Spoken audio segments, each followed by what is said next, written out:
Good evening, everyone. Welcome back to Twin States News. I'm Nicole Menner. Tomorrow, the Mississippi State soccer team will open their season against Southern Miss. State comes into the year sporting the most freshmen on any SEC roster, and that will add to the challenges as they try to replicate last year's 9-win campaign.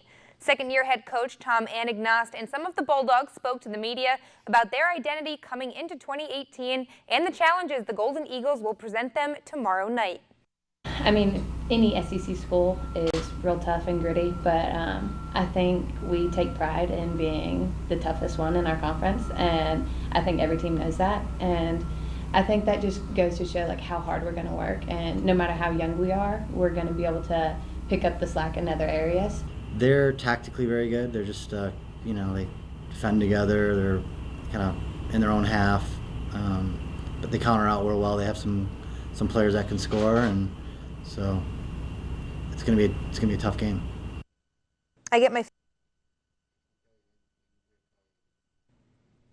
Following last season, Ole Miss was ranked near the bottom of the 129 school list in total defense. So this year, enter new linebackers coach John Sumro. He helped lead nationally ranked defenses at Tulane and Troy, and the goal is that he'll be able to bring the same success to the Rebels. After today's practice, he told us what he's seen from his guys so far.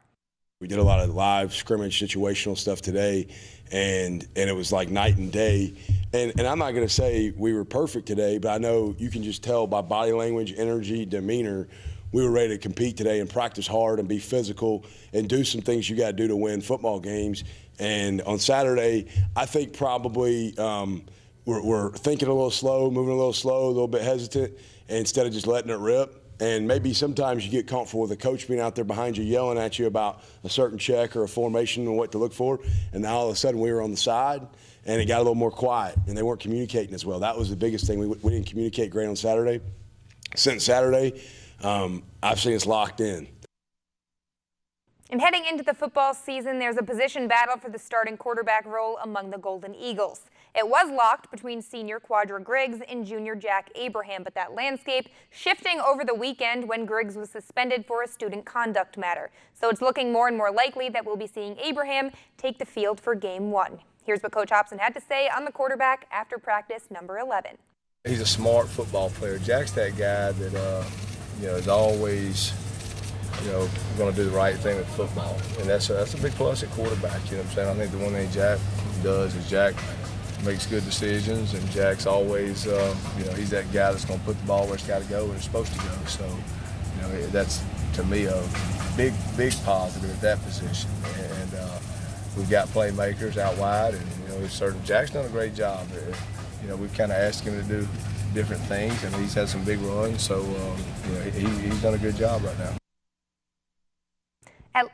Atlanta Braves pitcher Brandon McCarthy has decided to retire at the end of this season. The veteran has been out since June 24th with right knee tendonitis. This season, he's 6-3 with a 4.92 ERA across his 15 starts. But with a 13-year career under his belt, he's hoping to give the Braves some help in the bullpen when he comes off the DL. The 35-year-old, he spent time with a lot of teams: the White Sox, Rangers, A's, Diamondbacks, Yankees, Dodgers, and of course the Braves throughout his career.